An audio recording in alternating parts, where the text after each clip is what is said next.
In this episode of the Chateau Capers, I wear my Christmas presents, we prune before a storm, I do some sanding, and Jane pokes her finger in the mud.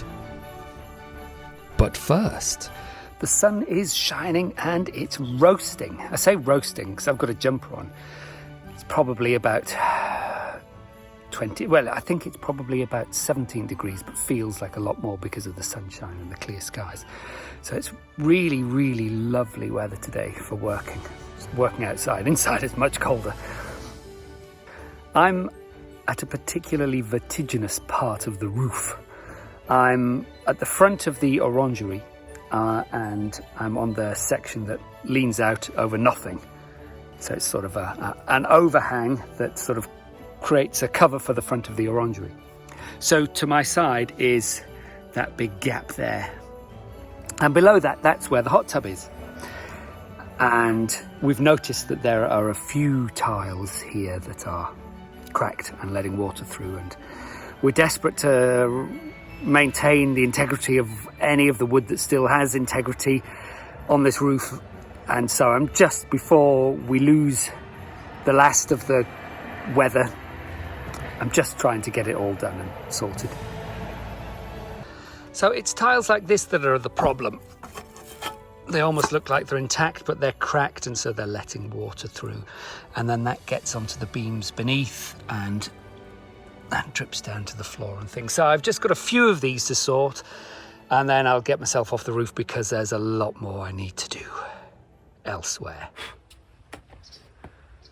Oh, I'm so pleased. I'm finally getting back to work on the bottom step for the back stairs. It really has been a long time since I've been working on this, and I'm quite eager to get it finished now because it's just hanging over my head like... Whose sword was it? Whose sword? That's Damocles. It's hanging over my head like Damocles' sword. So yeah, the last time I did it inside, the new sander just seemed to blow dust everywhere. So I thought I'd bring it outside so there's going to be a little bit less clearing up to do because it will just blow away. So this edge is going to be the front edge, something like that. It might be the other way around, I can't remember. But anyway, that's the front. So your toe would kick that as you're going up the stairs if your toe decided to kick it. And these marker pen marks are the high spots. And because I didn't have a large enough saw just to cut this to shape all in one, I've had to, I went from both sides, top and bottom, which meant my cuts weren't perfect. So to even them out, I'm going to sand it down, and I've marked the high spots. So I'm going to sand these out. Once the marker pen has disappeared, I will see if we're level, and then I'll remark it, and I'll just keep sanding until everything seems to be level and neat. What could go wrong? I purposefully started with an 80 grit sanding belt, but I wasn't prepared for how efficient it was. At least once I turned a high spot into a low spot by being overzealous and not checking my progress often enough. Watching the footage back, I can see that the curved line of the step still has a couple of high points. I may or may not try to address them. To be honest, they're not noticeable when the step is turned on its side, so I may leave it as it is. I'm going to call that done. There's still a small amount of imperfection. It's not a perfectly flat surface. But does it need to be? Nobody's ever going to notice any imperfection because it's a bottom step. And it's going to be nicely varnished up and look lovely. And nobody's going to put a ruler to it to make sure that it's perfect. Nothing in this world is perfect. But I'm quite happy with it. I'll go over this with a much finer sandpaper because that was a really coarse one to cut through the wood. So I'll polish it up and get it ready, and then it's going to be finished. There seems to be a bit of confusion about what I'm going to be doing on this table today. Percy thinks I'm going to be doing something with him, which could be because I've got some delphinium seeds that are called Percival. So maybe that's where the confusion arose. However, I don't think he's the best helper for gardening, so I'm going to have to ask him to move. Excuse me, Mr. Percy. It is a beautiful day and it is properly warm. Yes, I do have a jumper on, but then that's because it's nearly Christmas. I could actually take it off, but I'm not going to because I just love being warm. Plus I'm wearing a white thing under there and it's only going to get muddy, so stay as I am, but this is absolutely delightful. Definitely warmer outside than inside. Today I'm going to be planting some seeds, and I'm the first to admit I'm not good at this at all. I have years ago tried to grow some seed and I didn't make a particularly good job of it. I'm going to be getting a lot of dahlias, which I have grown before from tubers. They'll be coming in the winter to grow on for the spring, and so that will be my major source of flowers, assuming that goes well. But I did also want to grow a few other favourites. So I absolutely love delphiniums, particularly the really dark ones. So as I said, I've got Percival, I've not tried growing that one before. I think it's blue and white. And then I've got Delphinium King Arthur, which is a really dark blue purple really coloured one. And I read up about what to do, and they said to put them in the fridge for at least a week, and that's what I've done. So you're supposed to sort of shock them, and they're supposed to think that they've had winter.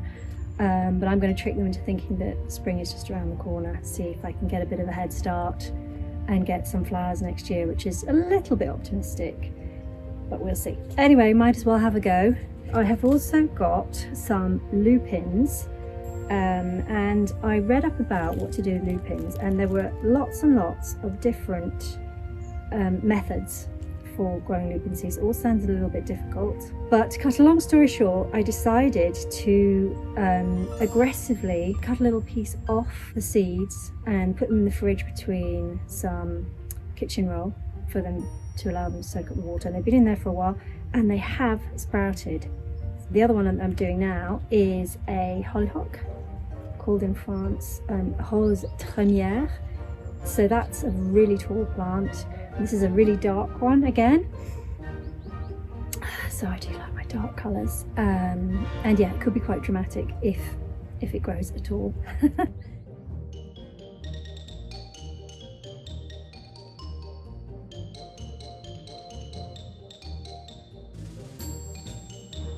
I wanted to just have a look at these lupin seeds, see how we're doing.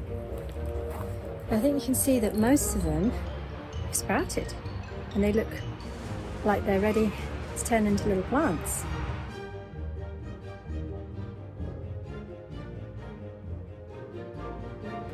Right, so I've planted out my lupins, mostly in here, a couple in there. I do have some labels, so I'm going to label them. So this is my lupin tray. And I think I'm supposed to plant them a centimetre deep. I did use my little dibber when I remembered, so I just need to put a little bit of compost on top, and then they're done. We are extremely lucky to have a jardin d'hiver, or conservatory, on the first floor of the chateau. Apart from the fact that the roof needs a good clean, it is in perfect condition. It's got this beautiful floor. I've got the treescape all around, and it also serves a really useful purpose because I've bought some salvias and they're not fully frost hardy. My favourite salvia is called Armistat. It's this one here. I've got Love and Wishes here as well, but Armistat is the knockout salvia in my opinion. It has really dark, almost blue-black flowers. It grows on a tall plant, 3 feet, maybe even 4 feet tall, and it flowers for a very long period, from early summer until the first frosts. The only slight snag is it's not fully frost hardy. It's hardy down to about -5, but in my garden in Suffolk, it didn't really make it through most winters. So I've brought the plants in here and they are going to overwinter in this beautiful location, and then they'll be planted out in the spring for a gorgeous display. After the nice weather cometh the storm. We'd noticed a potential problem with a thin tree that was taking an unhealthy interest in our fibre optic cable. With gusts of up to 85 kilometres an hour expected at any moment, we had some urgent pruning to do to avoid an expensive breakage. We have a dodgy branch, well, it's a dodgy tree that's growing too close to our fibre optic cable that comes to the house. So it needs to be chopped down. We don't have to kill the whole tree, just the branch that when the wind gets up, it's pushing against the fibre optic cable line. Which is not acceptable.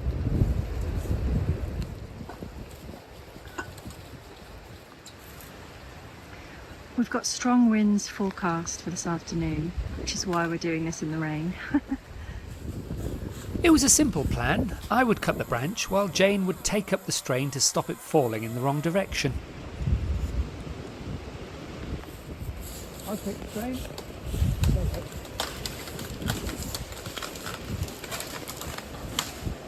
Hooray!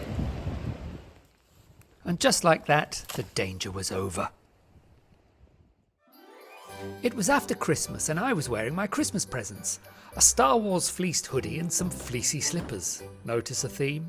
Perfect for a chateau without central heating in winter. Since moving to the chateau, we hadn't really made space for our clothes, so it's time to make a change. This very large chest of drawers made from solid wood used to be housed in the guest suite and themselves housed someone else's underwear. Now that the guest suite is being decorated, the drawers were at a bit of a loss for where to live and were frequently hanging around the first floor corridor. It was time to rehome them. Problem was, they were 2 meters long, weighed a ton and on the wrong floor. Of course, the sensible thing to do would be to call in a favour from a couple of friends to help lift it, but it was Christmas time and my pants needed a drawer. I was determined to get the unit into place at the bottom of the stairs before Jane arrived, to show what a clever boy I am. So how heavy is it? Relatively. But if you could... Do step by step? Yeah. If you could try and lift like this and... Right, so that's me.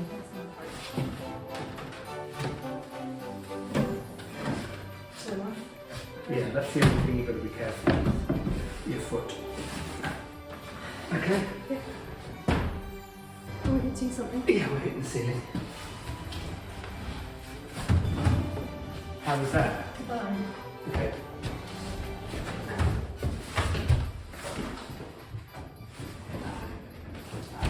And then we need to put it down.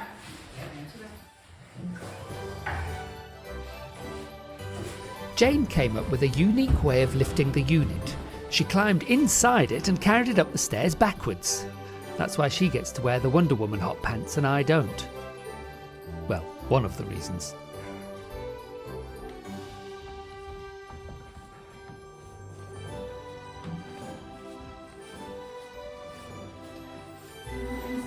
Yeah, I've got it. Are you out? Yeah. Brilliant. Oh, it's easy as that. Oh, it fits really well, actually. That is much nicer. It's a beast, isn't it? I'm not sort of paid attention to how big it is until it's here. Yeah. It's beautiful, though. So I get one drawer and you get 11? Mm-hmm. Right. Yeah, that's about right. And now it's time for this week's episode of Which Drawer Fits Where. With only 479 million possible combinations, this could take a while. This being a handmade piece, each drawer and drawer hole is a slightly different size, and they weren't labelled. Convenient. The smaller drawers fit into the larger holes, but the larger drawers don't fit into the smaller holes. Will our contestants succeed before the heat death of the universe? Only time will tell.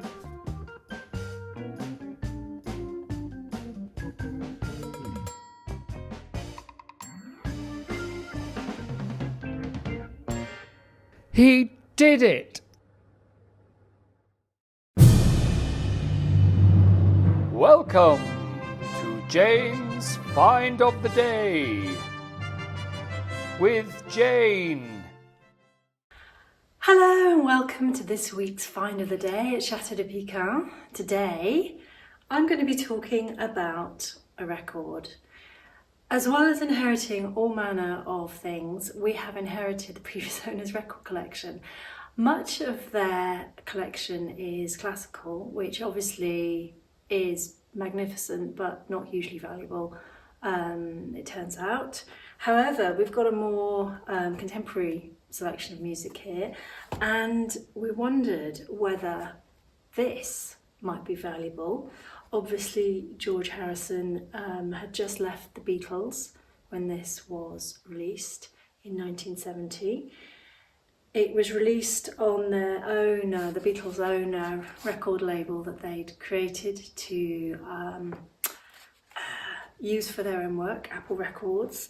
And it's a 3-disc, 3 LP box set. So, you know, it's quite substantial. You get quite a lot for your money. Inside each of the discs has a sleeve and it's got all the words, all the lyrics for the songs in there. So we wondered whether it might be valuable. Delphinium seeds are quite small, so I'm sort of sowing 3 or 4 per cell. Not sure if that's right or not, but I've got the loads, so I'm doing a few at a time, and I have to try and remember which cells I've sown into because they're similar colour to the soil, so you can't see them really. So I'm doing 3 or 4 in each one, trying to spread them apart a little bit. And then my final ones are the hollyhocks. I think these are quite big seeds, yes. So I'm just going to do 1 per cell, and it should be easier to keep track of them.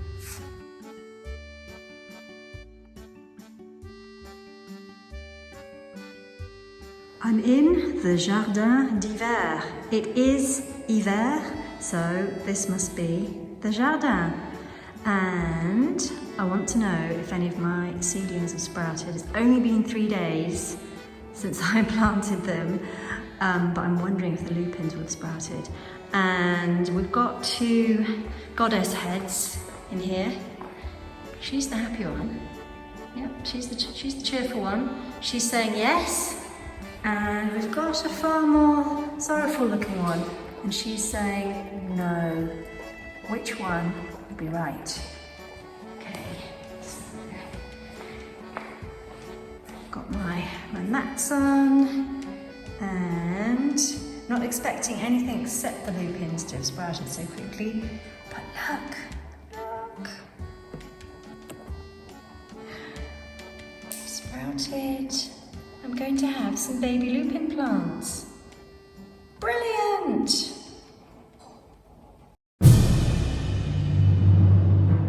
The moment that perhaps none of you have been waiting for. Well, it turns out, as with most collections, and I'm not a collector, if something is rare, then it's valuable. If there are plenty of them, then it's not tremendously valuable. So even though this is a wonderful thing, it's old, it's from a world-renowned artist, beautiful music.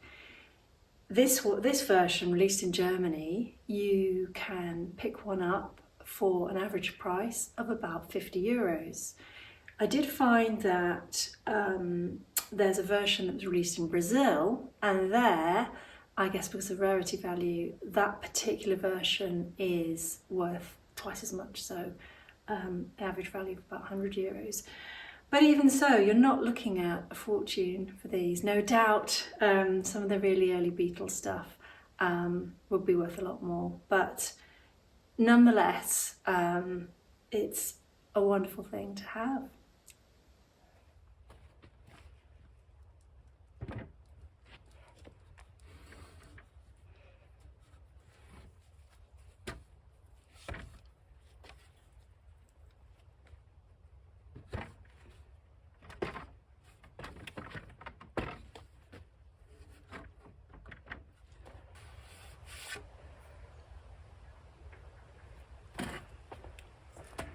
So this is basically the whole of the step, the 2 parts that are going to be joined together. Now the original step was cut along there. That was sort of the shape, and then went round there. So a lot of this won't be seen anyway. So I'm possibly gonna, if I can, just leave that there for extra support for the rest of the stairs, but we'll see. Now the critical thing I've got to do here is join up these two perfectly. Now, in my excitement to do the job, I've slightly cut into this step a little bit too much on there, so they don't meet up very well as it stands. But that's the one rounded curved bit that is going to be on display and will want to be as near as perfect as I can make it. So I'm going to sand it down and see what happens when I get around there, see if I can just shape this one a little bit more by really going at it hard with the sander, and see if I can make them meet up a bit.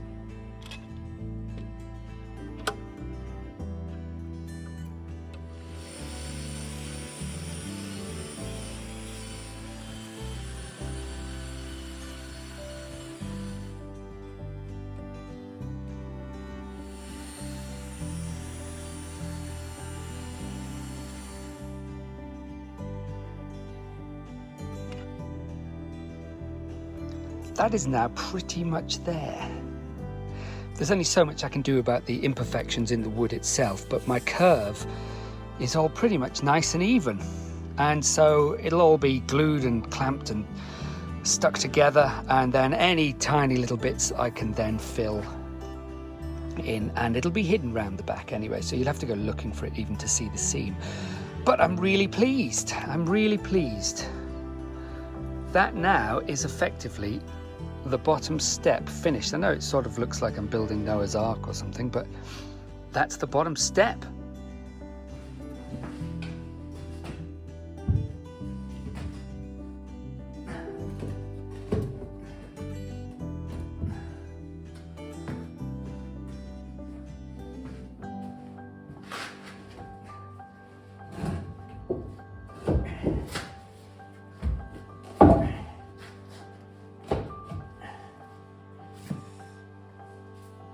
So to give you a little bit of an update, the back step is as good as in.